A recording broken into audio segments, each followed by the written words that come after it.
Yeah. I request Dr. Chitrakala Garu kindly present a bouquet to today's chief guest.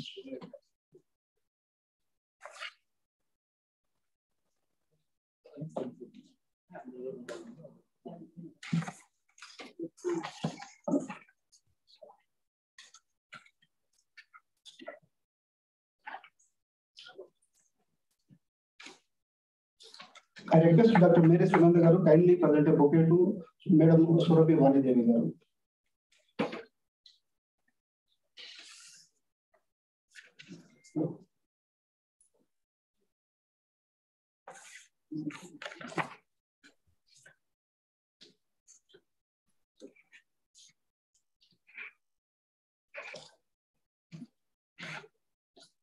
Thank you.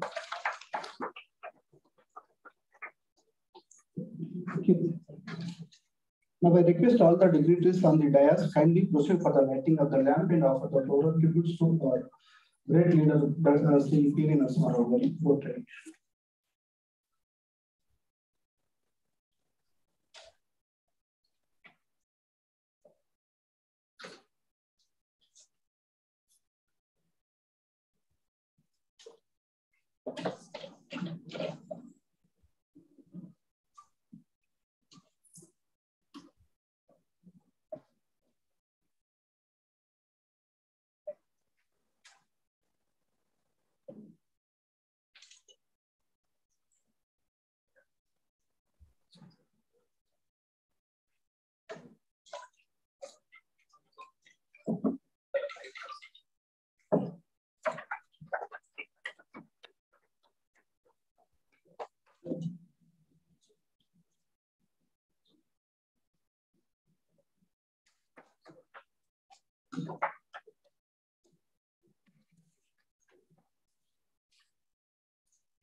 Sir, floor tributes.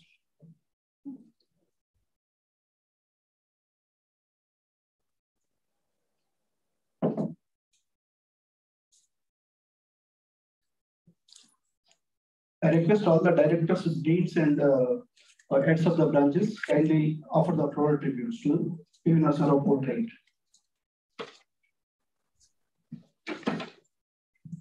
One take. Sarana. Sure.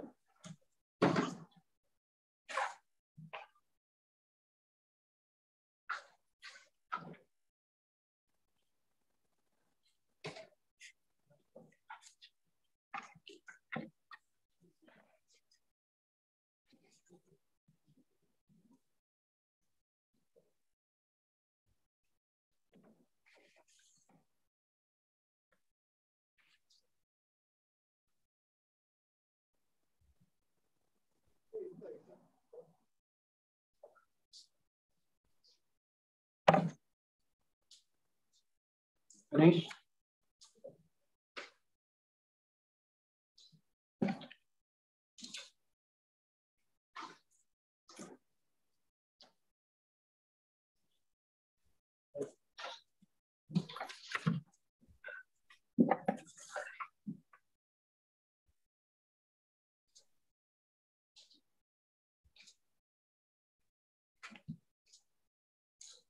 Thank you, sir and madam.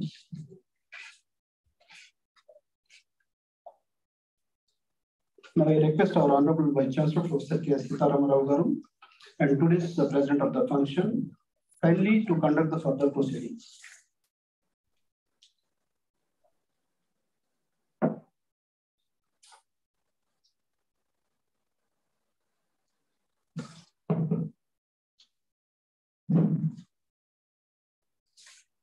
सबको नमस्कार। ఈనాటి కార్యక్రమానికి ముఖ్య అతిథిగా ప్రధాన వక్తగా చేసినటువంటి professor Srikanth Kondapalli dean school of international studies, Jawaharlal Nehru university, New Delhi. మా ఆహ్వానాన్ని మన్నించి ఈరోజు ప్రొఫెసర్ కొండ శ్రీకాంత్ గారు మన ప్రియతమ భారత ప్రధానమంత్రి అయినటువంటి పివి నరసింహారావు గారి 101వ జన్మదిన సందర్భంగా వారి స్మారక ఉపన్యాసానికి విద్య ఇవ్వడానికి వచ్చినందుకు వారికి ప్రత్యేకమైన ధన్యవాదాలు, కృతజ్ఞతలు. అదేవిధంగా మేము పిలవగానే వెంటనే ఒప్పుకొని మా యూనివర్సిటీ మీద ఉన్న ప్రేమతో, గౌరవంతో ఇక్కడికి వచ్చినటువంటి శ్రీమతి సురభి వాణిదేవి గారు, ఎమ్మెల్సీ, ఆనరబుల్ ఎమ్మెల్సీ, వారు గౌరవ అతిథిగా రావడం జరిగింది. పివి నరసింహారావు గారి తనయనే కాకుండా వారి వర్క్స్ తదనంతరం చాలా కార్యక్రమాలు నిర్వహించి తెలంగాణ రాష్ట్ర ప్రభుత్వం సెంటనరీ బర్త్ ఇయర్ సెలబ్రేషన్స్ చేయడానికంటే ముందు పివి నరసింహారావు గారిని లైవ్ లో పెట్టింది శ్రీమతి వాణిదేవి గారు. ఎందుకంటే ఆ కార్యక్రమంలోనే భాగంగా మా కాకతీయ యూనివర్సిటీలో కూడా అప్పుడు నేను అక్కడ డీన్గా ఉన్నప్పుడు ఈ స్మారక ఉపన్యాసాల పరంపర జరుగుతూ ఉండేది. వారి ఫాదర్ పేరు మీద మెమోరియల్ ఫండ్ డొనేట్ చేసి అవి కంటిన్యూస్ గా జరగాలనే ఒక లక్ష్యంతో వారు చేసిండ్రు. ఆ తర్వాత 1-2 లెక్చర్స్ అయిన తర్వాత కొంత మళ్ళీ వెనుకబడి అది జరగకపోతే మళ్ళీ నేను డీన్ అయిన తర్వాత మళ్ళీ అది రివైవ్ చేసి వాటి కంటిన్యూస్ గానే ఉన్న రోజులైతే అక్కడ జరిపిన. ఆ తర్వాత దానిలో బాగా శ్రీకాంత్ ఒకసారి కాకతీయ యూనివర్సిటీ కూడా రావడం జరిగింది. ఇక్కడ పివి నరసింహారావు గారి ఫారిన్ పాలసీ మీద వారు మాట్లాడినప్పుడు దాదాపు అక్కడ 8-9 లెక్చర్స్ కలిగిపోయి, ఆ తర్వాత ఇక్కడ నేను వచ్చిన తర్వాత ఈ లెక్చర్ సిరీస్ స్మారక ఉపన్యాసాల పరంపర భాగంగా కాళోజీ నారాయణరావు గారు, పివి నరసింహారావు గారు, ప్రొఫెసర్ రామరెడ్డి గారిది నాకు లేకుండేది. వాళ్ళతోటి మాట్లాడి మెమోరియల్ ఫౌండేషన్ వాళ్ళతో మాట్లాడి దాన్ని కూడా మనం టేకప్ చేసినాం. తర్వాత నార్ల వెంకటేశ్వరరావు అంతకు ముందే ఉన్నది, ప్రొఫెసర్ జయశంకర్ గారి స్మారక ఉపన్యాసం, ఇట్లా చాలా లెక్చర్స్ మనం బషీరుద్దీన్ సార్ ఆయనది కూడా పెట్టుకున్నాం. మనం ఈ కంటిన్యూషన్ లో మనం చాలా కార్యక్రమాలు తెలుగు డిపార్ట్మెంట్ లో ప్రొఫెసర్ రమణ గారిది, ఇట్లా ఇవన్నీ కూడా మనం నిరంతరంగా కంటిన్యూస్ గా నిర్వహిస్తూ ఉన్నాం. అదేవిధంగా వేదిక మీద ఉన్నటువంటి పెద్దలు doctor AVN Reddy registrar, professor Sudharani director academic, సభలో ఉన్నటువంటి ఇతర అధ్యాపకేతర మిత్రులు, మీడియా కూడా మరొకసారి స్వాగతం.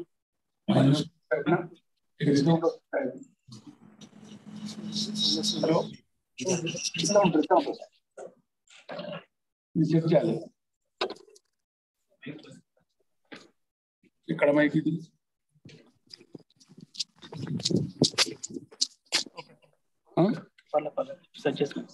ఓకేనా? ఆ రకంగా మనం ఏం మళ్ళీ వస్తుందా ఇది?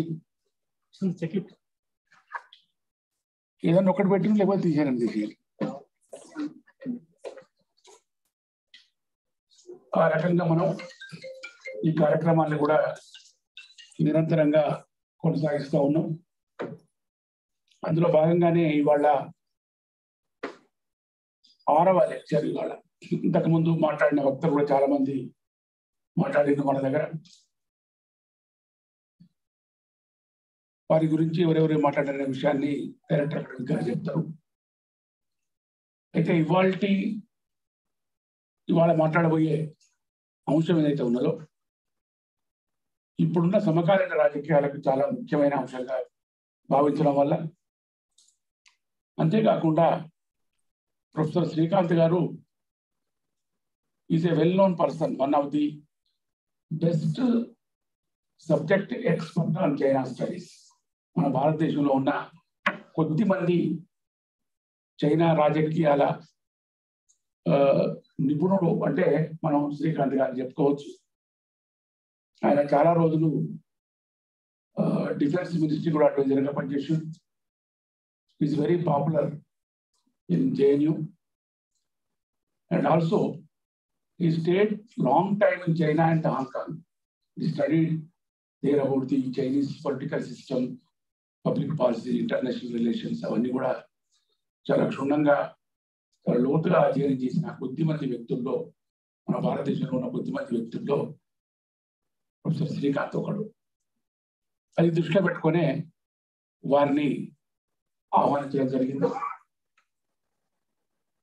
ఎందుకంటే మనకు శ్రీకాంత్ కొత్తవాడే కాదు, మన ఉస్మానియా యూనివర్సిటీలో మీద చదువుకున్నాడు.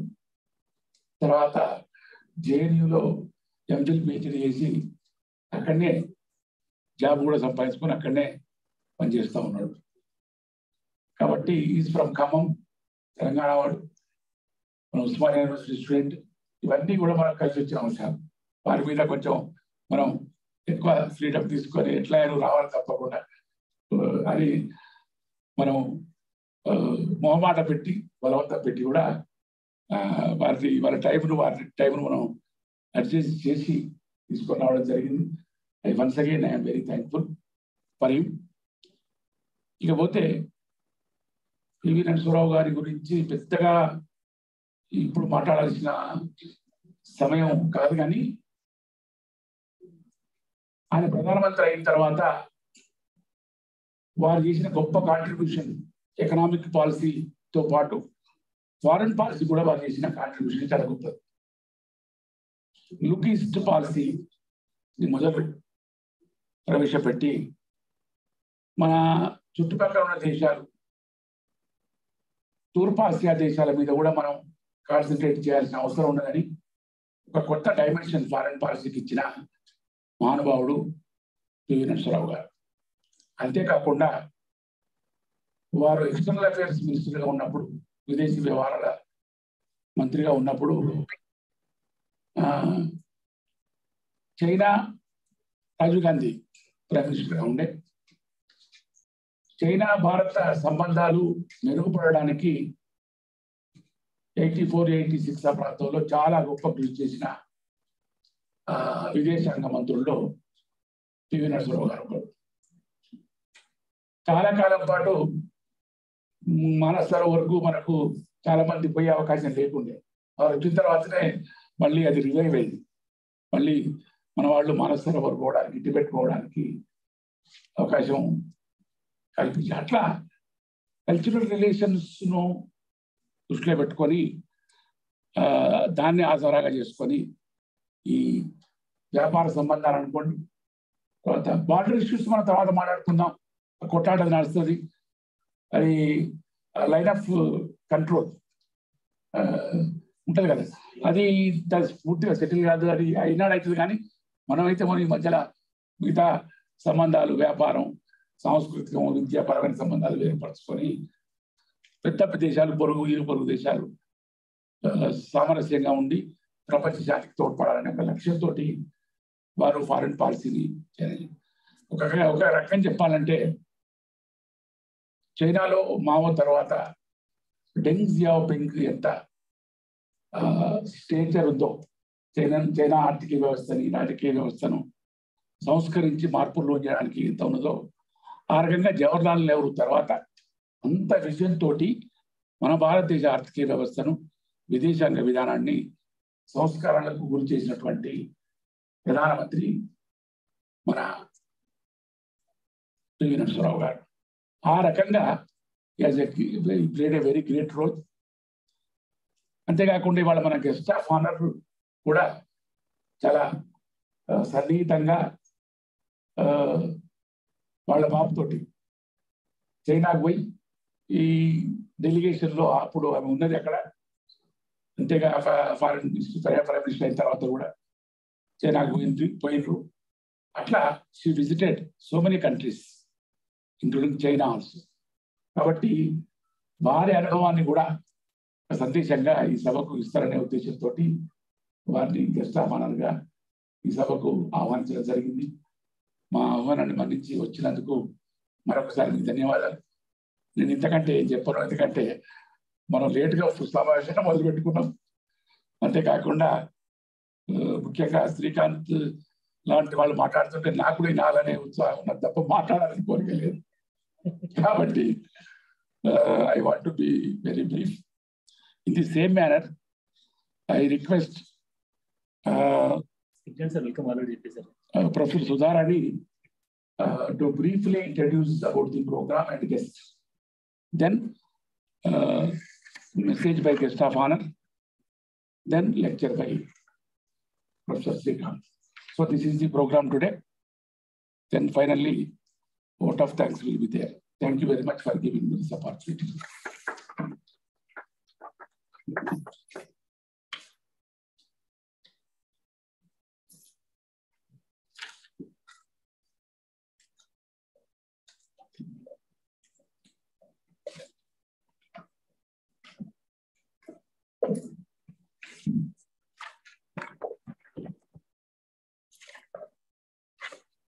Respected Vice Chancellor, Professor Sitaram, and the chief guest of today's event, Srikanth Kondapalli, alumni, we both are alumni of Jawaharlal Nehru University. So I'm very delighted to have him today amidst us, and our elder sister, Vani Devi Garu, Vani Devi Garu. Madam has been a great support, and she's always there for us in whatever activities of Babasaheb Ambedkar University. In all the endeavors for 40 years, she's been a constant source of inspiration for all of us. Those who joined in this university 30 years back, they still remember her association with the university activities. So I'm very delighted to have you, Madam, here. And we have been celebrating and our registrar event, directors, deans, and all the faculty and non-teaching was assembled here. Very good morning to you all, and welcome to this program. I join our Vice Chancellor in welcoming you. We have been celebrating P.V. Narasimha, the great son of India, as birthday celebrations since 5 years, like, you know, with a gap of 1 or 2 pandemic years. Sri P.V.K. Prasad, IAS, he spoke on P.V. Narasimha Rao and his contribution to the nation. And another program, Professor M. Sachinarayan Rao, he spoke about the politics and land reforms legislation in Andhra Pradesh. And one more speaker, Dr. Vinay Sitapati, spoke on P.V. Narasimha Rao and Congress Party. And Professor C.S.R. Murthy, Professor School of International Studies, JNU, New Delhi, he spoke on PV's views on world problems at UN, United Nations. And the last one, the present one is the fifth one is Srikanth is going to talk on border clashes in Indo-China relationship. So with this brief introduction of the multifaceted personality of P.V. Narasimha Rao Garu, it's always a delight to talk about the great son, as I told, the 9th Prime Minister and the one and only Telugu and South Indian Prime Minister till then. And APJ Abdul Kalam, he described him as his contribution, he says that he belongs to the nation, and PV always nation is bigger than the political system. So that is what his perception about seeking the nation. Like, he has seen it bigger than any political process or any parties with whom he's been associated also. So the two more very apt quotations of P.V. Narasimha Rao sir is he holds the illustrious portfolios. He is held as the father of the Indian economic reforms. So you all know the globalization, the economic reforms are.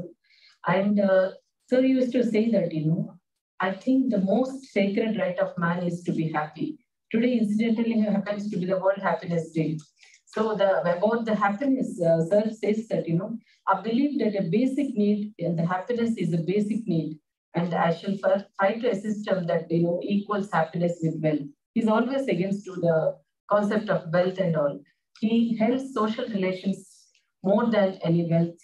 So he's a great personality, and he says that, it was a realization that infinite possibility. He never think that, nothing is impossible, he used to say, and a task that was never concluded. He used to say the famous quotation of him that he believes in the task which was never concluded, a challenge which was never abated. So with this concept, he has taken the most challenges of India and speed India towards the progress. And with this, I express my salute to the great son of India on this occasion. And I welcome Shrikant, who has been a very, VC sir has aptly introduced him, intellectual to the core, and he's been committed to the academics, which he's been working, and also the kind of contributions he made to the Indo-China relations as a scholar is exemplary. Shrikant Kondapalli is the Dean of School of Social Sciences, School of International Studies, Professor in Chinese Studies, and Jawaharlal Nehru University, Chairman of the Asian Studies SIS, JNU. When I was there, it was called SIS, but it has been, again, he was telling that, he's telling just now, it's been made into different departments. And he learned Chinese language also at Beijing University, Beijing Language and Culture. And he's a very, Taipei University fellow at Chinese Institute of and Beijing in May 2007, and to Jinan in 2009 and 11 and 13 and 15 and 16, 17 also, and at Jilin University, Chang'an and Yunnan University. So several universities, I think no universities left, Shrikant. You have not visited in China. There's fantastic kind of deliberations on China, India-China relationship. And he wrote 2 books, China's Military, the PLA in Translation in 1919, and China's Naval Power in 2001. And he wrote 2 monographs and co-edited 6 volumes. Asian Security and China in 2004, and China, Its Neighbors, 2010, China's Military and India, 2011, China and BRICS, the summit, different in 2016, One Belt, One Road, China's Global Outreach in 2017, China and COVID-19, Domestic and External Dimensions in 2020. There's a consistent work on the India-China, not only India-China relations, but about the Chinese history and its progress for more than 2 decades. And a number of articles and journals edited by him received K. Subramaniam Award in 2010 for excellence in research and strategic and security studies. He is a guest faculty at Indian Armed Forces units, and yesterday also he delivered a lecture in Police Academy, including the National Defense College, Army War College, College of Air Warfare, College of Naval Warfare, and College of Defense Management. He is a distinguished fellow at several think tanks, including Vivekananda International Foundation and Institute for Peace and Conflict Studies, where he worked for more than 10 years. And he supervised about 30 PhD candidates and Also academic advisor for PhD researchers at Kazakh National University and Albay Khan University, Almaty, and Danghang University, Taipei. And he's editor of JNU SAS International Studies and Journal being published by the SAGE, the prestigious SAGE publication. So this is, in brief, the illustrious career of our chief guest speaker, Srikanth, and a hearty welcome to you. And we are very glad to have you amidst us on this very auspicious day. Thank you so much for this opportunity. Thank you very much, Sudha. I request respected Sri Maniji to give her message. Yes. Sandesh.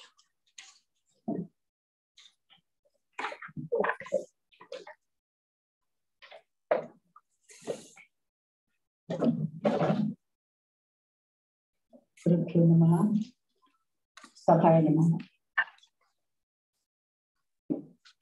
B.R. Ambedkar University ప్రతి సంవత్సరం అనేక memorial lectures ఏర్పాటు చేస్తుంది.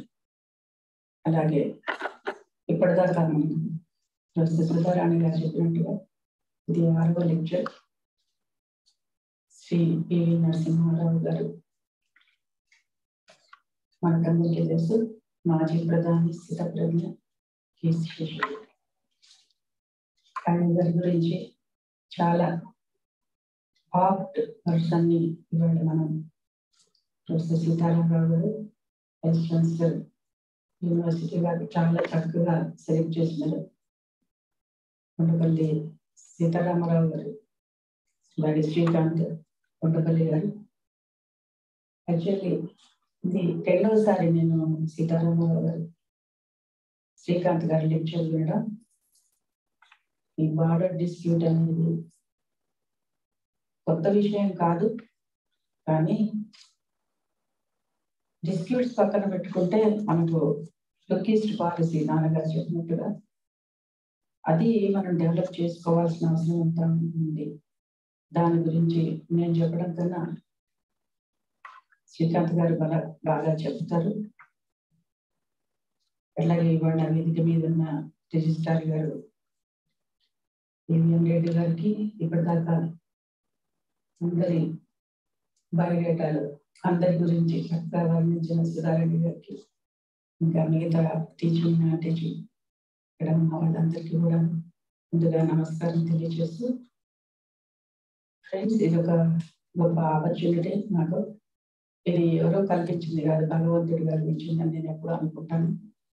మనము వయసేం లేదు, వీళ్ళు నా తమ్ముడు, వీళ్ళు నా చెల్లి, అన్న తమ్ముడు అలాంటిది ఏమీ లేదు.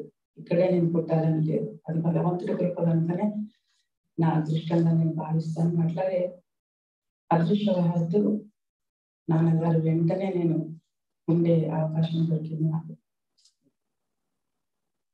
పాలిటిక్స్ కి చాలా దూరంగా ఉన్నాం. అప్పటికి 3-4 ఇంట్లో పాలిటిక్స్ లో ఉన్నారు కనుక మేము అకాడమిక్స్ ఎత్తుకుంటే మాకు చాలా ఫ్రీడమ్ ఉండేది. ఆడ మగ తేడా ఏమీ లేదు చదువుకోవడానికి. అలాగే సబ్జెక్ట్ చూస్ చేసుకున్నప్పుడు కూడా ఇదే బాగుంటుంది, అది బాగుండదని అట్లాంటి నిబంధనలు కూడా ఏమి లేకపోయేటప్పటికీ కొంచెం ఎందుకు దూరంగానే ఉన్నాం మేము. వెంటనే రోజంతా 24/7 ఉన్నా కూడా మరి ఎందుకు నేను రాజకీయాల గురించి ఎక్కువ ప్రస్తావించడం కానీ ఇప్పటికీ, కానీ ఎవరితోనైతే సాంగత్యం ఎక్కువ ఉంటుందో, మంచి వాళ్ళ సహవాసం ఉండాలన్నట్టు, మంచి వాళ్ళే కాదు తండ్రితోనే వెంటనే ఉన్నాను కనుక కొంచెం అట్లా కొద్దిగా అది అబ్బింది. నా అదృష్టంగా భావిస్తాను. చైనాకి నిజంగా నాన్నగారు వెళ్ళడం జరిగింది. చైనా వాళ్ళు, నువ్వు తప్పక చైనా వెళ్ళి కూడా చూస్తే చాలా బాగుంటుంది. చూడు, ఒక ఆర్టిస్ట్ గా చాలా బాగుంటుంది. నువ్వు బొమ్మ తీసుకుంటాను అనుకునే స్పాట్ పెయింటింగ్ చేస్తాననే ఫోటో తీసుకొచ్చాడు అని ఇలాంటివన్నీ జ్ఞాపకాలన్నీ మీతో నెంబర్ వేసుకునే అవకాశం దొరికింది. అదే టైంలో అంతకన్నా ముందే ఫారిన్ మినిస్ట్రీ ఇప్పుడు చెప్పారు సీతారామరావు గారు, మినిస్ట్రీ గారు ఫారిన్ మినిస్టర్ ఉన్నప్పటి దాకా కూడా మనకు మానస సరోవరం పెద్ద మనకు హిందువులందరికీ ఒక మక్కా మసీదు, ముస్లింస్కి ఎట్లా మనకి అంత పవిత్రమైన ప్లేస్. కానీ మనకు పోయే అవకాశం ఉండేది కాదు. ఆయన తీసుకున్న చొరవతో, ఆ ప్రభుత్వంతో ఉన్న చొరవతో మనకు టిబెట్లో ప్రవేశం కల్పించడం జరిగింది. అప్పుడు చాలా కష్టం ఉండేది. ఆ ప్రయాణం కూడా నేపాల్ నుంచి 40 రోజులు పోతే గానీ ఆ మానస్ సరోవర యాత్ర కంప్లీట్ అయ్యింది కాదు. మొట్టమొదటి బ్యాచ్ లో మళ్ళీ మా చిన్నాయన గారు మనోహర్ రావు గారు వెళ్ళడం జరిగింది. ఫస్ట్ బ్యాచ్ లో నేను so fond of going to pilgrimage. చాలా ఇష్టం మనకి చిన్నప్పటి నుంచి దేవాలయాలు చేయడం, యజ్ఞాలు, యాగాలు చేయడం. అంటే అన్నదమ్ములిద్దరికి చాలా డిఫరెంట్. నాన్నగారు రాజకీయాలు అయితే బాబాయ్ గారు ఎక్కువ యాత్రలు. అలా ఫస్ట్ బ్యాచ్ లో తను వెళ్ళొచ్చినప్పుడు మళ్ళీ నాకు చూడండి ఇన్ఫర్మేషన్ ఎట్లా ఉంటుందో. మనకు కావాలనుకుంటే రాత ఉంటే అంటారు చెప్పండి. మా కాక ఎప్పుడు దాని గురించి ఒక పెద్ద పుస్తకం రాశారు. 40 రోజులు ప్రయాణం వెళ్ళి రావడం అనేది ఆ యాత్ర స్ఫూర్తిని రాశారు. మానస్ సరోవర యాత్ర అని పుస్తకం రాశారు. చాలా మంది ఆ పుస్తకం అడిగి తీసుకున్నారు. ఎందుకంటే తర్వాత వాళ్ళు వెళ్ళాలనుకున్నప్పుడు అదొక గైడ్ లాగా అనిపిస్తుంది. ఆ స్మృతులన్నీ పుస్తక పని చేసినప్పుడు మా ఇంటి పక్కనే ప్రెస్ ఉండేది. నేను అనుకుంటూ ఉండేదాన్ని. ఆ ప్రెస్ దగ్గర నా దగ్గరే ఉండి అక్కడ వెళ్ళి ఆ ప్రతుల్లో ప్రతి పేజీ ఏదో కరెక్షన్స్, ఆ కాలంలో ప్రూఫ్ రీడింగ్ అంతా ఉంటుందా. ఇప్పుడంటే కొంచెం ఫాస్ట్ అయిపోయింది కంప్యూటర్. ఎక్కడంటే అక్కడ కూర్చొని ల్యాప్టాప్ లో చూసుకోవచ్చు. ఆ కాలం ఆ ప్రెస్ లోనే కూర్చొని వాళ్ళ 10 పేజీలు అంటే తను వెళ్ళి ప్రూఫ్ రీడింగ్ చేసుకొని అవి తెచ్చుకునేవారు. మనం డిఫాల్ట్ మనకు తెల్లాడిస్తే పుస్తకం చదవడం అలవాటు కనుక నేను అలా ఆ పుస్తకం అంతా చదివాను. That is a great inspiration for me to go to అది మానస్ సరోవరం. నేను కూడా 4 ఏళ్ల కింద వెళ్ళొచ్చాను. అయితే ఇది 10 రోజుల్లో వెళ్ళొచ్చాను. అప్పుడు వాళ్ళు 40 రోజులు తీసుకున్నారు. అంటే ప్రతి భారతీయుడిని ఒక ప్రభావితం చేయగలిగే గొప్ప యాత్ర అది. దానికి ఒక వెసులుబాటు కల్పించింది ఫారిన్ మినిస్టర్ గారు 84లో. ఆ తర్వాత చాలా సులభమైంది, అందరూ వెళ్ళి రాగలుగుతుంది. సో అది ఇట్లా చెప్పుకుంటూ పోతే దాని గురించి ఏ సబ్జెక్ట్ తీసుకున్నా అదొక విలక్షణమైన. అసలు ఇలా ఆలోచించగలవా, మనం ఎందుకు ఆలోచించలేకపోతాం అంటే అదే వ్యత్యాసం మనకు పివి నరసింహారావు గారికి ఉన్న వ్యత్యాసం. Sky is the limit. మీరు వ్యవసాయం తీసుకోండి, ఔషధం తీసుకోండి, యోగా తీసుకోండి, ఫోటోగ్రఫీ తీసుకోండి, ఏ సబ్జెక్ట్ గురించి అడిగితే ఆ సబ్జెక్ట్ లో నేను పిహెచ్డి చేసి వచ్చానండి అని ఏదైనా మాట్లాడబోతే ఆయన ఏదో అడుగుతారు. మళ్ళీ వెళ్ళి మనం పుస్తకాలు వెతుక్కోవాల్సిందే. అంటే మనకది తెలిసి ఉండదు ఆ సబ్జెక్ట్. మనం అనుకుంటాం నేను పిహెచ్డి చేసాను, నాకు సబ్జెక్ట్ అంతా తెలుసు. కానీ ఆయన ఏదో ఒక క్వశ్చన్, చిన్న క్వశ్చన్ అడుగుతారు. అందుకే చాలా ప్రిపేర్ అయిపోవాల్సి. అలాంటి వ్యక్తుల గురించి ఎన్ని యూనివర్సిటీ ఎంత చెప్పినా కూడా తర్వాత తరానికి ఎప్పుడు ఒక అద్భుతమైనది. మనిషి బ్రెయిన్ మనకు భగవంతుడు ఇచ్చిన అన్ని జంతువుల్లోకి మనుషులు అటు మంచి బ్రెయిన్ ఇచ్చారు. ఆ బ్రెయిన్ ని ఎంత పర్సెంట్ మనం ఉపయోగించుకుంటాం? నిజంగా చాలా తక్కువ ఉపయోగించుకుంటాం. కానీ మాక్సిమం ఉపయోగించుకున్న వాళ్ళే అది ఓ చరిత్ర రావడం. ఒక డ్రై సబ్జెక్ట్ ఫస్ట్ నాకు ఒక, ఎందుకంటే నేను అక్కడ కూర్చొని యూజువల్ గా స్పీకర్ చెప్తుంటే వినాలని ఉంది. మా నాన్నగారి ఇంకొక కోణం. ప్రతిసారి కూడా నాకు మా నాన్నగారు బాగా తెలుసు, బిడ్డకు తెలియదా? తెలుసు కదా? కాదు, తెలియదు. ఎందుకంటే ప్రతిసారి ఒక స్పీకర్ ఒక కొత్త కోణాన్ని చెప్తారు, కొత్త విషయాన్ని చెప్తారు. ఒక రాజకీయ నాయకుడు కొత్తగా చెప్తారు, ఇదా మా నాన్నగారు ఇట్లా అని అనుకుంటాను. Every time I invented new father. మా చెల్లెలు ఎప్పుడు అంటుంది, మీ నాన్నగారి గురించి ఒక వర్డ్ చెప్పండి అంటే ఆయన ఒక పెద్ద మహాసముద్రం. ఆ మహాసముద్రం పొడి ఎంతో, వెడల్పు ఎంతో, లోతెంతో తెలియదు, ఏం చెప్పాలి అని అంటే. So that is true. Actual ఒక వ్యక్తి ఆ స్థాయికి వెళ్ళవచ్చు అని అనేక విధాలుగా మనకు నిరూపించినారు. Great inspiration for everyone. ప్రతి స్టూడెంట్ తెలుసుకోవాలి, ఎగుతుంది తెలుసుకోవాలి అని గురించి. ఒక చిన్న కుగ్రామం నుంచి ఒక ప్రధానమంత్రి లాగా పోవడం అనే ఆ ప్రస్థానం చదవండి, వినండి. అది ఇన్స్పిరేషన్ ఫర్ అస్. అన్ని బ్రేక్ చేశారు. ఆయన 2వ క్లాస్లో ఉండగా అయిపోయింది ఆ స్కూల్. ఇంకా ఆ ఊళ్ళో స్కూల్, ఇంకా మా ఊళ్ళో 3rd క్లాస్ లేదు. వాళ్ళ అక్కతో వెళ్ళి వాళ్ళ ఊళ్ళో చదువుకున్నారు. మా మేనత్త గారు 5th క్లాస్ లాగే ఉంది. ఆ తర్వాత మళ్ళీ ఇంటికి రాయడం వచ్చినాక ఏదో కరణీకం చేసుకోవచ్చు కదా. పెద్ద దొరగారు ఆయన, 1000 ఎకరాలు మాగాని. అది కాదు, చదువు ముఖ్యం. అక్కడి నుంచి హుజరాబాద్కి వెళ్ళారు, అక్కడి నుంచి వరంగల్కి వెళ్ళారు. 5th నుంచి 10th దాకా మరి వాళ్ళకి ఆ కాలం అమ్మ నాన్న వాళ్ళైతే వెంట లేరు. అయినా ఒక్కడే మరి ఏం చదువుకున్నాడు, ఎట్లా చదువుకున్నాడు అంటే topper in the entire 10th class అండి.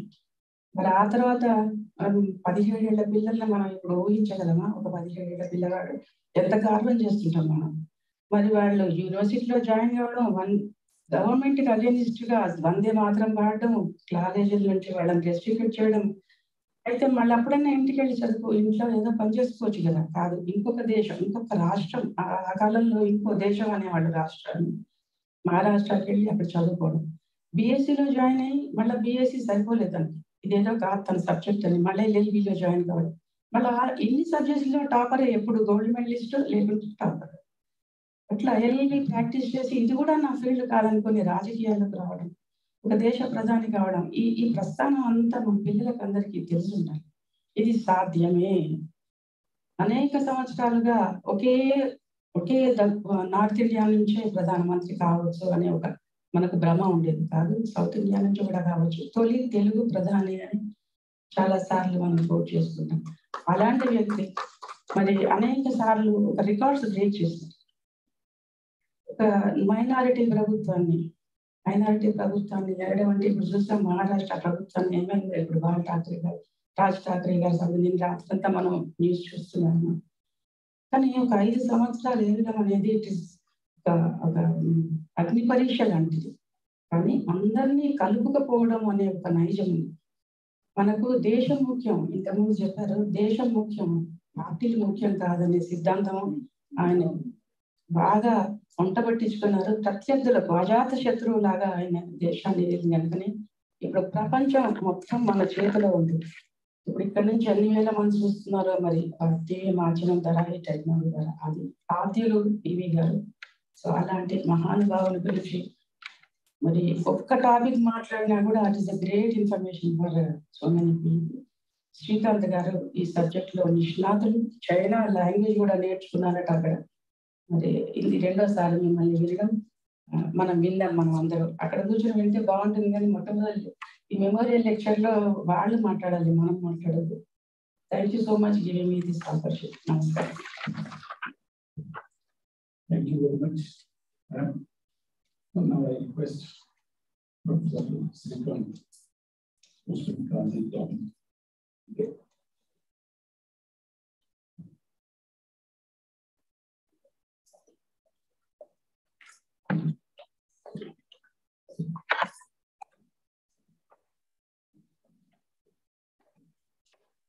గౌరవనీయులైన సీతారామరావు గారు, vice chancellor doctor Ambedkar open university, గౌరవనీయులైన సురభి వాణిదేవి గారు, మేడం వాణిదేవి గారు, ప్రొఫెసర్ సుధారాణి, ప్రొఫెసర్ రెడ్డి గారు, సభకు నమస్కారం. This is indeed an honor for me to speak about Prime Minister P.V. Narasimha Rao's contribution in the India-China context, and also in terms of the territorial dispute that we have. The topic that was mentioned for today is the border clashes that we have between India and China, and what does that mean for the security and other aspects. So let me first focus on the subject, which is on the territorial dispute and border clashes. You may have heard about on June 15th night, 2020, Colonel Santosh Babu, who hails from Suryapet, he was killed by the Chinese. What he did was to ask the Chinese side whether they are implementing the 6th Corps Commander level meeting decision to disengage and de-escalate on the border. So since March 2020, they have been mobilizing, and they mobilized about 2 brigades. One brigade is roughly about 5,000 troops. So 2 brigades, that's about 10,000 troops. They mobilized closer to Pankung Tso Lake, Depsang Plains, and Chushul and Demchok. These are all in Ladakh, Aksai Chin borders. this is in violation of what Prime Minister P.V. Narasimha Rao had signed an agreement in 1993 with Premier Lee Bang. The agreement says war is not an instrument in resolving the territorial dispute. Number one. Number two, you cannot mobilize military forces because we have now confidence building measure agreements between the two sides. So the first and foremost agreement between India and China that was agreed to during P.V. Narasimha Rao's visit to China in 1993, September 93, that was violated. So in other words, as Dr. Jaishankar mentioned, the External Affairs Minister, that there is no way we can believe now in the Chinese because they have agreed to, they have signed an agreement, and the letter and spirit of that agreement need to be followed. We lost 20 Indian soldiers, and China, after 8 months, said they lost 4 people.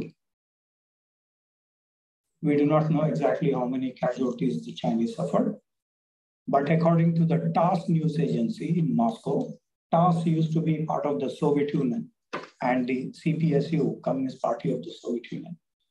And they're also close to China. And they said 45 Chinese were killed in that combat.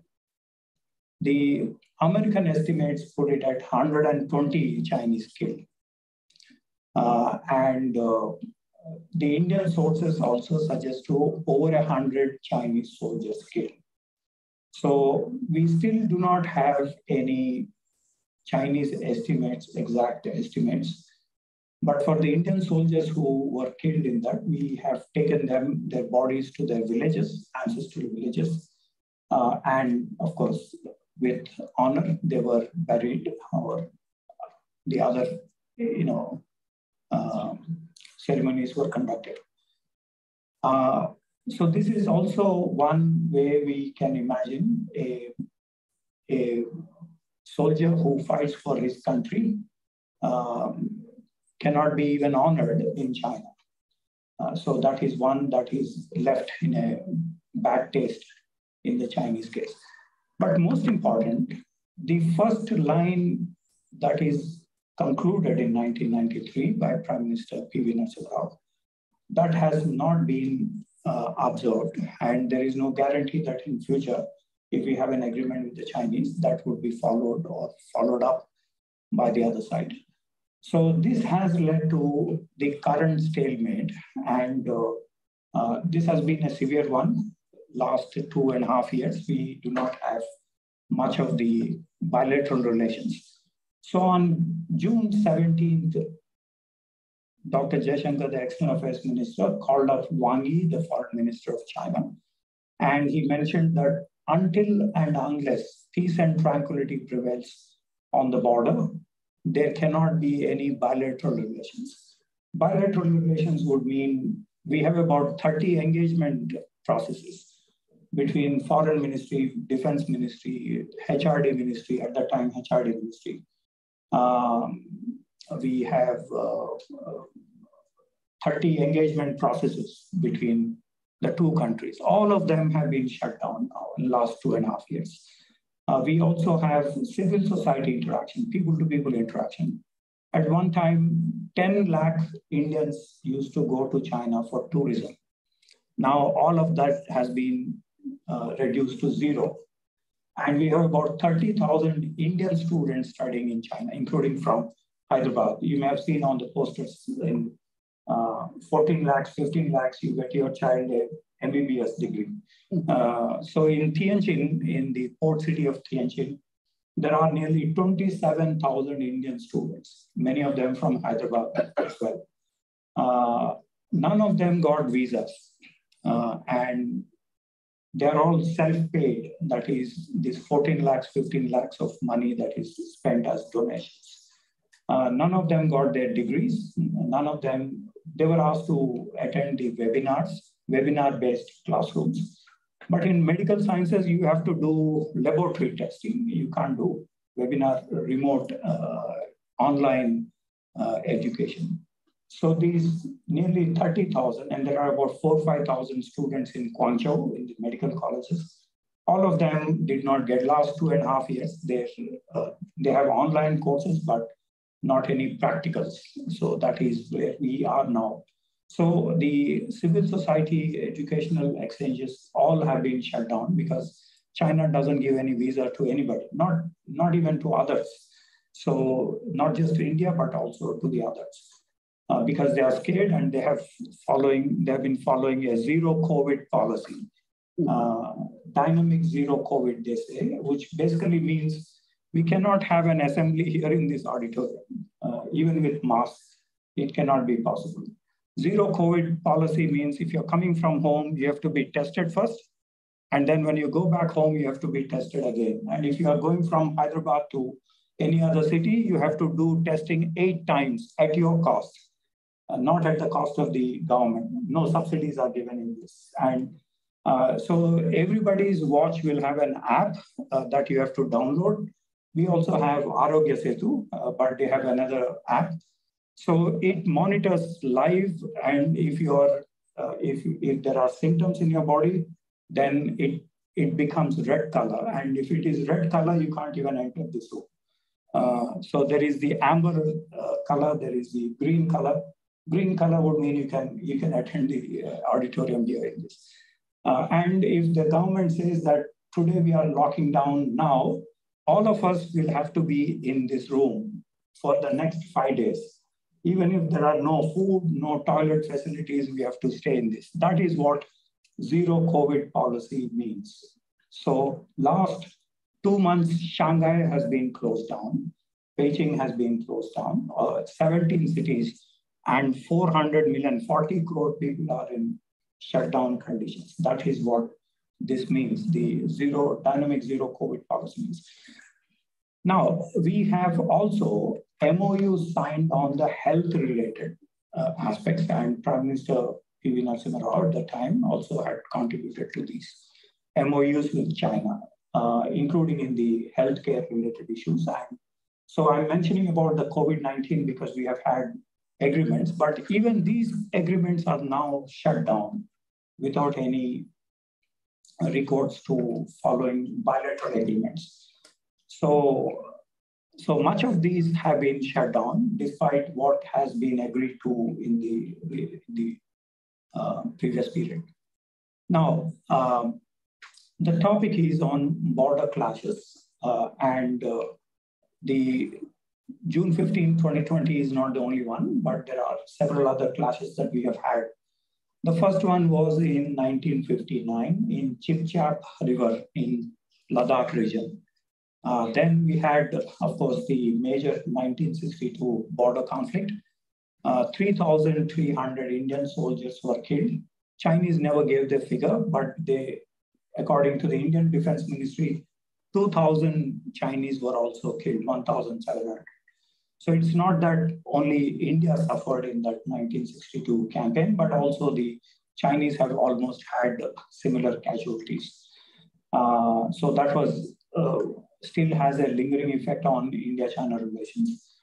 We next had the 1967 Jalapla-Natula conflict. And in this conflict, the Indian soldiers retaliated on the Chinese. And the Chinese never mentioned how many their soldiers were killed, but an estimated nearly 68 Chinese were killed in that Jalapla incident. So they used machine guns, they used a host of other weapon systems. The next border clash that we had was in Tulungla in Arunachal Pradesh. And in this, Assam Rifles soldiers were killed, 4 of them, but that is from our own side. They have fired across on our own side, and so there is these casualties. The next conflict in 1987 was this Samdurongju incident. And in this conflict, the Chinese have built up a helipad so that they can mobilize helicopters, and some 200 soldiers were moved into this area. At that time, General Sundarji was the army chief, and he organized an air-land battle. And in this simulation exercise that General Sundarji conducted, we achieved a superiority militarily. These simulation exercises generally are factored on how many, either side, how many kill ratio has happened. So the Indian side lost 1 soldier, the Chinese side lost 8 soldiers. That is the kind of modernization that was achieved at that point of time in the air-land battle concept. Samdurangchu incident took 7 years to resolve. And so which means that Galwan incident that happened in 2020 can also go for a long time. So we need to have patience in resolving this border conflict in Galwan. And so since it is just about 2.5 years since 2020, so we may possibly see in the background of the Samdurangchu incident that this is quite possible for us to wait for the resolution of the Galwan incident. Now, we also had other border clashes or incidents after the Samdurangchu incident. We had in 2013, we had the Depsen Plain incident. In Depsen Plains, it is a plain, but there is a lot of mountains, etc. Some 200 Chinese came here and pitched up tents. So what we did was we surrounded them. We also pitched up tents, 5 tents, and it went on for a long time. And Mr. Salman Khurshid was the foreign minister. And we threatened the Chinese that if they do not vacate that land, then we will not attend we will not invite Premier Li Keqiang, who was supposed to come in that month. And so finally the Chinese caved in, and the Premier Li Keqiang made a visit that year. So if we stand ground, we know that the Chinese would relent at the end of the incident.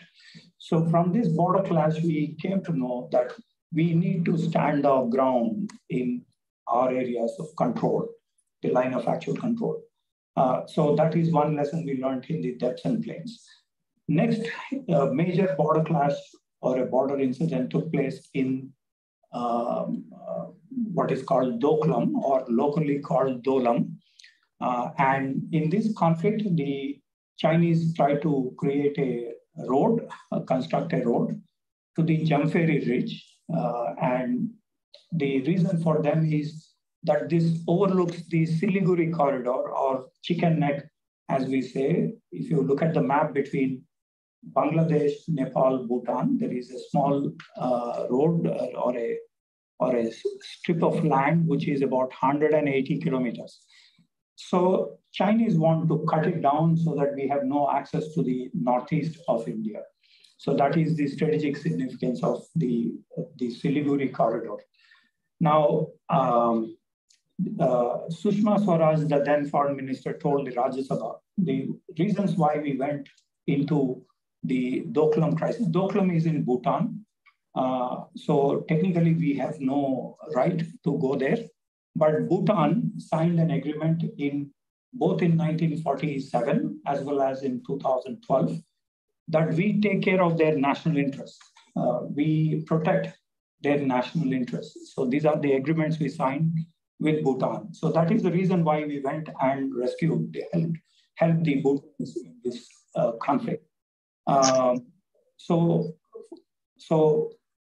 what we did was we sent troops to this area where we asked them not to construct the road, which they were constructing with bulldozers and others. And this is at nearly 4,000 meters. Hyderabad is about 1,300 feet, and that would be about 9,000 feet. So you can imagine where these bulldozers were taken, the kind of technological development. So Sushma Swaraj at the time said that we objected to because number one, we are under obligation with the Bhutanese to protect their national interests. Second, we are under obligation to also see our own security, that is the Siliguri corridor protection. So for these two reasons, we went into Doklam crisis in order to stop the Chinese from constructing the road. Now, so the local brigade sent soldiers who are nearly 6 feet 5 inches, and here you are the Chinese who are 5 feet at the most. So they were almost eye to eye. They're all lined up in that road. And one of the things one need to keep in mind, Vani Devi Madam just mentioned the number of children that we have is very few. One child, 2 children generally. As a part of modernization, we informally adopting the family planning system. One of the problems with this family planning system is the pampering of the children. And in China, there is a one-child policy. And generally, the children are pampered, like they call, locally, they call kings and queens. So since the parents are also one child, so you have the maternal grandfather and grandparents and the paternal grandparents feeding this boy or girl, and by 10 years, 15 years, they're all almost diabetic because of this overfeeding by all these people, obesity and very many other diseases. That most important, this kid doesn't know the word no. Nobody said no to this boy or a girl, which means they are really become very, very pampered. What it means in the military, everything can go wrong tomorrow, because based on the other's strength, you have to fight. And you always have to constantly listen to the no factor. In the military, that is the norm. You take worst case scenarios, not the best case scenarios. There is no, even for the most modern armed forces like the American, they have to always take the worst case scenarios rather than the best case scenarios. So what happened in Doklam is, here is the 5 feet, 4 feet, 5 feet, 4 inches. And here is the 7 feet from the Sikh light infantry. The local brigadier made it sure that only tall guys are put up on the front, and we mobilized 450, and they were all there continuously for nearly several weeks, and that acted as a psychological war. They left, the Chinese left, leaving their bulldozer there itself and other equipment there itself, and ran away from that place. So without firing anything, we finally resolved that border conflict. The local brigadier had, 2 weeks ago, I went to Kalimpong and I met that brigadier and said, I did this in that. So you can imagine the kind of impact it has. After Doklam crisis, then we had the incident in Galwan, and I just narrated the Galwan incident. So what Colonel Santosh Babu did was to go and speak to the Chinese military, where they put up a tent, which is 800 meters inside the line of actual control. And so a violation of the line of actual control principles, which they agreed to before, that they will never mobilize forces. And they have pitched also a tent, which they agreed to remove the tent and go back to where they came from, but that has not been resolved. So this is the crucial factor where we are now in terms of the stalemate in bilateral relations. This is important for us to understand, because from Prime Minister P.V. Narasimha Rao's time onwards, we had this CBM's confidence building measures in the bilateral relations. That is very important to understand where we are at the moment in the bilateral relations. So let me recount a few other aspects of the border conflict and the India-China relations. So it's not that this has been a very complicated issue, the territorial dispute between India and China. For centuries, we have been living, and because of the Himalayan barriers, generally no one crossed over, except through the Silk Road or through Buddhist monks like Xuanzang, Fahian, or others who came to India in the Nalanda University, Takshila University. They studied and then they went back with those manuscripts, Pali, Prakrit, and others.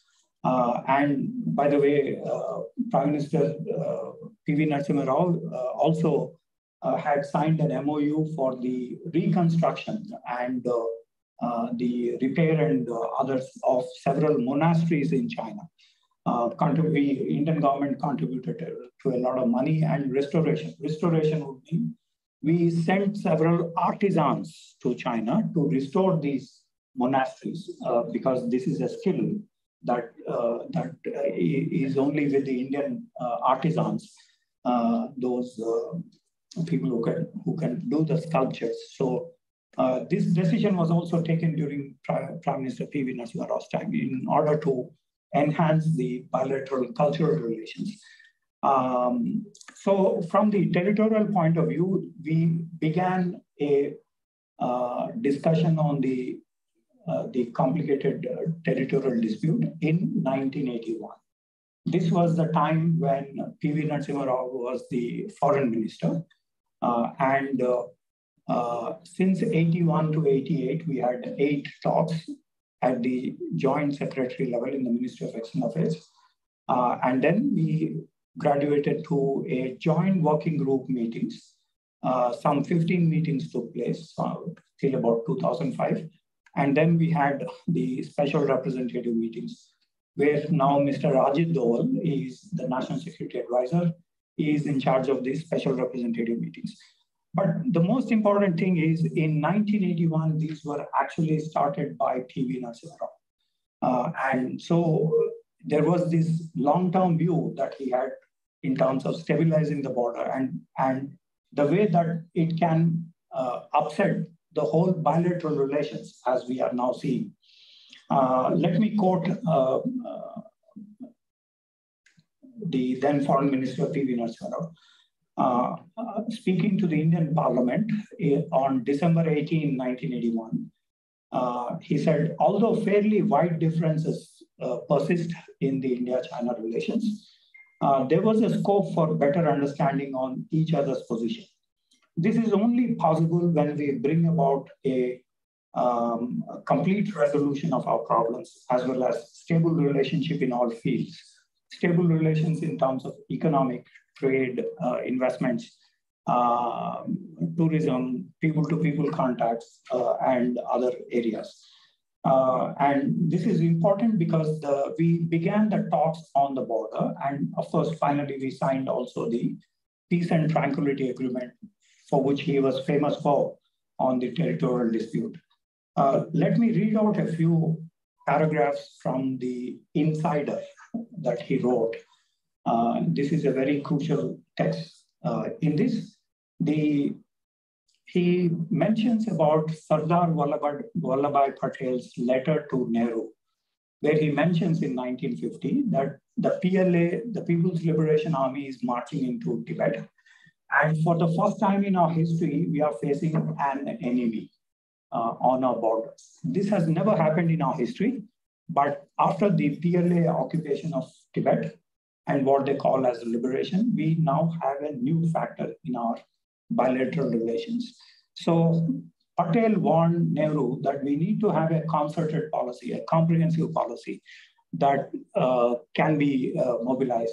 Of course, Nehru was in his Fabian socialism aspect, and his defense minister, Krishna Menon, was good in making speeches at the United Nations, the filibustering that he did in the United Nations.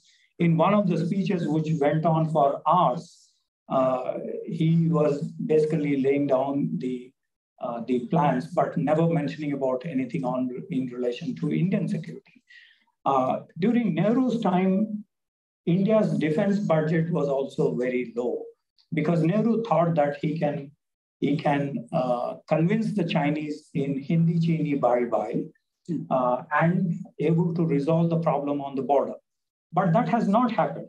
What happened was the 1962 conflict, border conflict. And P.V. Narasimha Rao mentions in the Insider about what happened. So he went to his village, and in this village, one of the boys gives him a 25 paisa. At that time, we had annas and small coins, charana and others. So what he was trying to say with this is, if there is conflict on the border, every Indian will contribute to the government of India in terms of countering this threat. I mean, we were poor at that time, 1962. Many of you recall, we were really poor in terms of the infamous PL 480 scheme. Used to be one of the national shames that we have, which we rejected. And then we went on with the Green Revolution and other programs. And of course, today we have the self-sufficiency, self-reliance. We have more food now, which we want to donate to Egypt and other countries in the background of Russo-Ukrainian war. And so we acquired this because we took a decision to go for self-reliance and production of wheat, rice, and other materials. So this is important to understand that the mobilization of the people, mobilization of the resources in terms of conflict. Now, what happened in Galwan and aftermath? 62% of the people surveyed by India today, they said, we will not buy Chinese-made goods. So similar patriotism has come about after Galwan incident in 2020. But while we had a whole of government approach, we didn't have a whole of nation approach even today. If I take a survey in this room, how many of you have a Chinese-made mobile phone? And I'm sure it will be at least 80 to 90%. Xiaomi, Oppo, all these are Chinese-made. So it is not a whole of nation approach that we are following post-Galwan. This is what P.V. Narasimha Rao was mentioning when that boy at the street side was giving him 4 annas. Whatever you have, you contribute for the threat that the country is facing. So this is one I think we should inculcate in what he had said way back in 1962. He himself was shocked with the events that happened in 62 and the rout that we faced at that point of time. So this is one aspect in the insider that he mentioned. Let me read out. It is very interesting in how he had coined. Anand was on a tour in a distant village when the shattering news of the Chinese invasion was announced.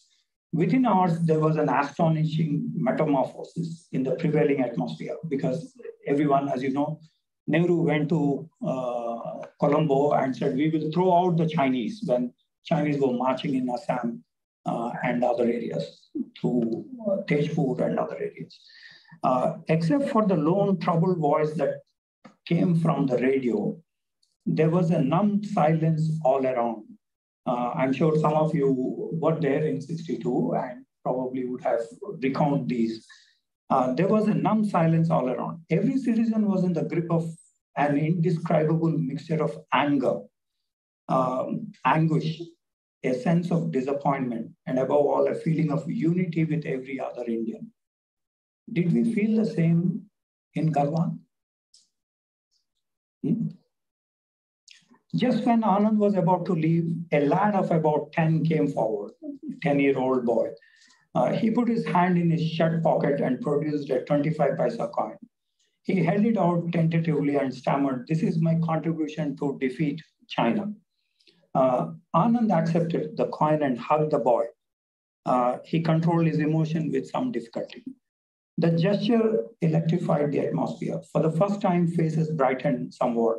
"Why not raise a fund in the village?" said the Sarpanch.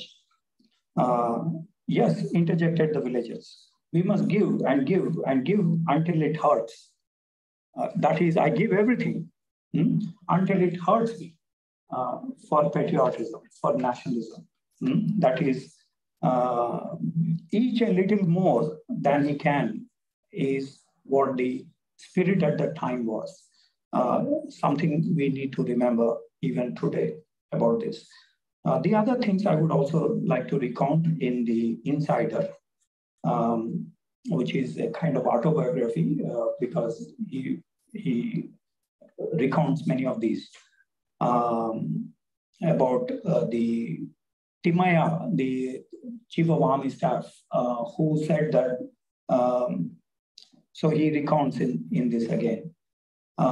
General Timaya, then COAS, Chief of Army Staff, wrote an article in July 1962 that as a soldier, he couldn't envisage India taking on China in an open conflict on its own because China's military strength, with the full support of the USSR, exceeded India's military resource 100-fold. This is true even today. China is $16.8 trillion GDP. We are $3 trillion GDP.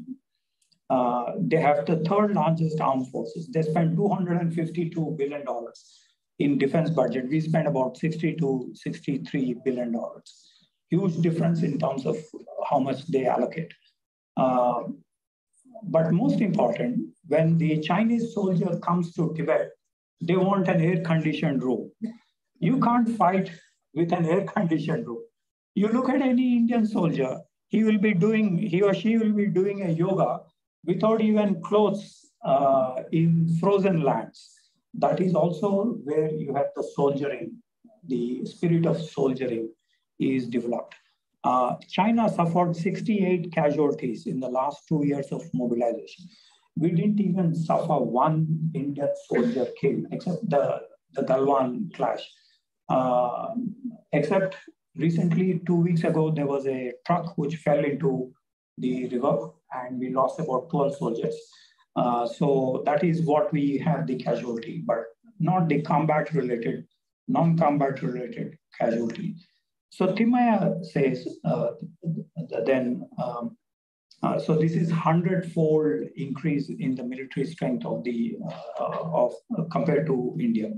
The only way to counter Chinese aggression on the border, according to him, was to attack the enemy in the Himalayan passes, which were practically impossible to cross for 6 months of the year. Here, the Indian Army could make full use of its manpower and light equipment against Chinese force, deprived of the use of its heavy equipment, including tanks and heavy caliber artillery. So what P.V. Narasimha Rao recounts is we can do an asymmetric warfare against China, which is what we are now doing again. So this is one that we can glean from his writing at that time. We now have 120,000 troops against China mobilized. They are almost close by, a few kilometers close by. To the other side, the Chinese mobilized 60,000. Last 2.5 years, this is the story. They are living in areas which is minus 40 degrees centigrade. Today, the temperature here is about minus 40 degrees centigrade. And so we keep rotating troops so that they acclimatize, and oxygen content will also be very less. 15%, 20% oxygen. So which means you keep breathing, your lungs become heavy in that kind of atmosphere. And then you have to carry the equipment, and then you have to do the combat duties and a whole lot of other things. So this is the context where we can also do a lot of asymmetric warfare, which of course lasts 2.5 years. China is so big in terms of military, yet we were able to stop the Chinese. So much so, Wang Yi, the foreign minister, came in March just to test us whether we are going to discuss the border dispute. So Dr. Jaishankar, who is sitting next to Wang Yi in the Hyderabad house, one of the things Nizam had given to Delhi in the Hyderabad house, Dr. Jaishankar, even before others, the press corps asked him questions. If you ask me what is the status of bilateral relations, I would say it is abnormal. Now you don't speak as a foreign minister, you don't speak in this language to your counterpart. But he was compelled because the Chinese are not doing anything in relation to implementing what P.V. Narasimha Rao had arrived at in 1993. Peace and tranquility. These are the words that Dr. Jayashankar took in this. So in this, when we recognize P.V. Narasimha Rao's contribution, when we look at his policies that were adopted, there were Lookie's policy, as Madam Vani had mentioned, but there are also the economic focus that we are now. So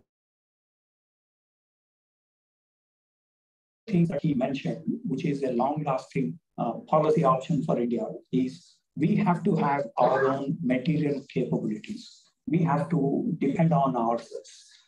We have to improve our economy and construct roads, railways, etc. to the not just to the to Hyderabad, but also to the border areas. So that is the spirit that he was mentioning. All governments have a inspiration from his works in this 93 agreement, Lookie's policy, and the self-reliance related aspects. Let me thank you for your attention and thank the organizers for inviting me for this kind of lecture.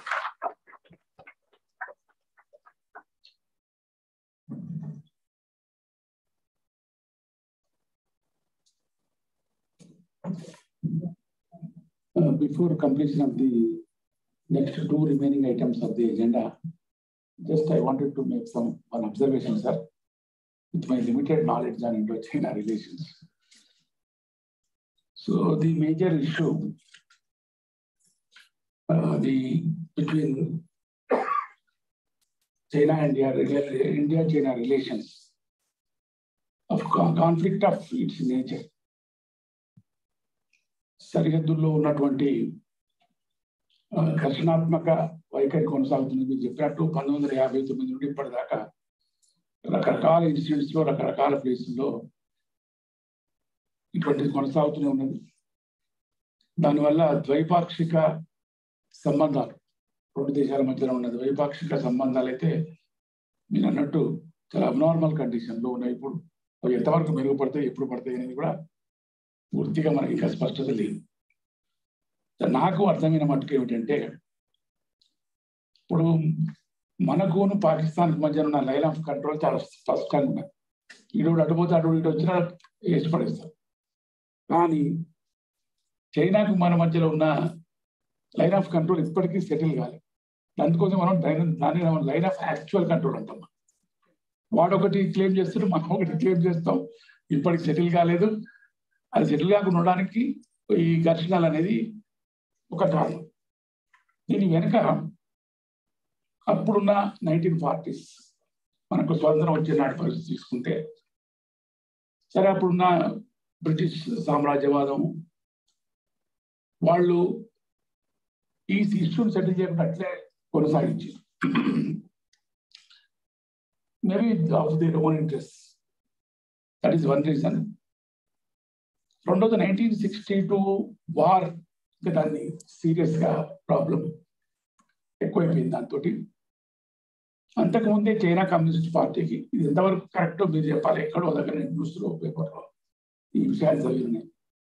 China communist పార్టీకి ఉన్న ఈ expansion, విస్తరణవాదం ఆసియాలో కనుక మనం తీసుకుంటే, ఈ Indo China border మధ్యలో వాళ్లకు ఈ టిబెట్ను వాళ్ళు అరచేయలాగా భావిస్తే, ఈ మిగతా చుట్టుపక్కల ఉన్న రాష్ట్రాలు, ఇప్పుడున్న దేశాలు సిక్కిం, భూటాను, నేపాల్, అరుణాచల్ ప్రదేశ్, లడాక్, ఇవి 5, ఇది అరచేయి, ఇవి 5 వేళ్ళు.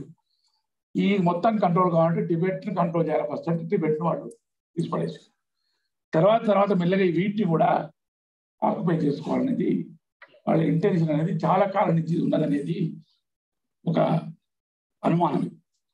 అది ఎంతవరకు నిజం, సరే వాళ్ళు ఓపెన్గా ప్రకటిస్తారు, కానీ అధ్యయనం ఇటువంటిది ఏమన్నా తేలిందా అనేది ఒకటి.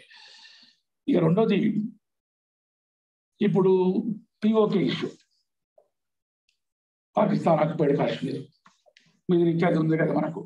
ఇప్పుడు అక్కడి నుంచి వీళ్ళు జిన్జియాంగ్ స్టేట్ నుంచి కిందికి కరాచీ దగ్గర గ్వాదర్ పోర్టు దాకా వాళ్ళ వీళ్ళు చైనా వీళ్ళు పాకిస్తాన్ కలిపి రోడ్ ఇస్తారు. ఇప్పుడు అది కూడా ఒక ఇంపార్టెంట్ డిస్ప్యూటింగ్ పాయింట్. మనం దాన్ని ఆబ్జెక్ట్ చేస్తున్నాం మన గవర్నమెంట్. అయినా ఇది ఇంకా ఈ మధ్యలో కూడా తీరలేదు కాబట్టి అది ఏదైతే వాళ్ళదే కదా అన్నట్టు వాళ్ళ పని వాళ్ళు చేసుకుంటూ పోతున్నారు. కాబట్టి ఇవన్నీ కూడా సెటిల్ కాకుండా ఇష్యూస్, ఈ ద్వైపాక్షిక సంబంధాలు మెరుగుపడాలంటే మీరు అన్నట్టు 1993లో చైనాకును మనకు మధ్య జరిగిన ఒప్పందం, పివి నరసింహారావు గారి పీరియడ్లో జరిగిన ఒప్పందాన్ని వాళ్ళు ఏదో ఒక స్థాయిలో నిరంతరంగా ఉల్లంఘిస్తున్నారు. దాన్ని కేర్ చేయడం లేదు. కాబట్టి ఈ కంటిన్యూస్గా ఇది జరుగుతూ ఉన్నది.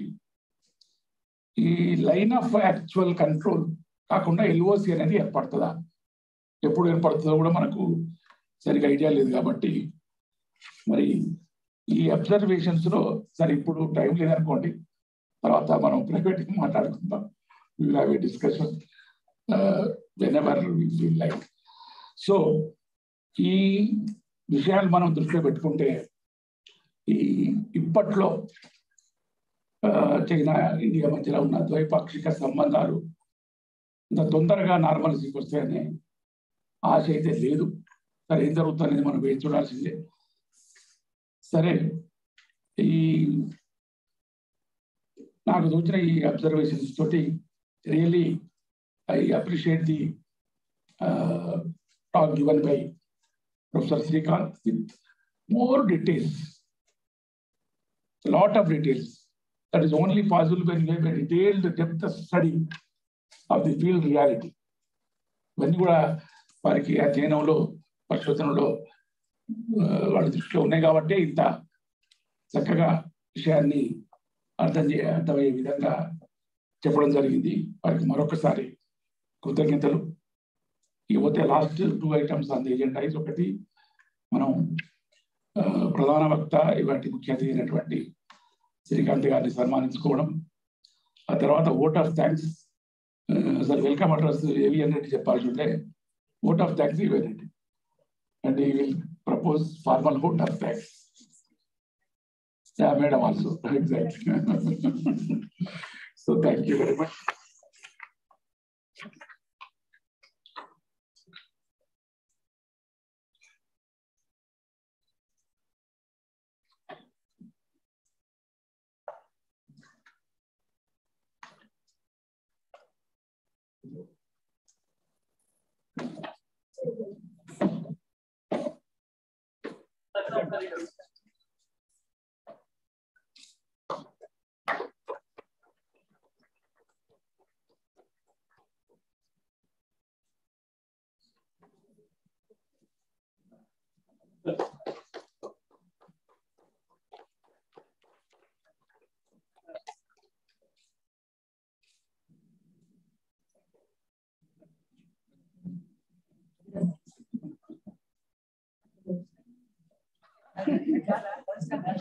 మీరే యూనివర్సిటీ.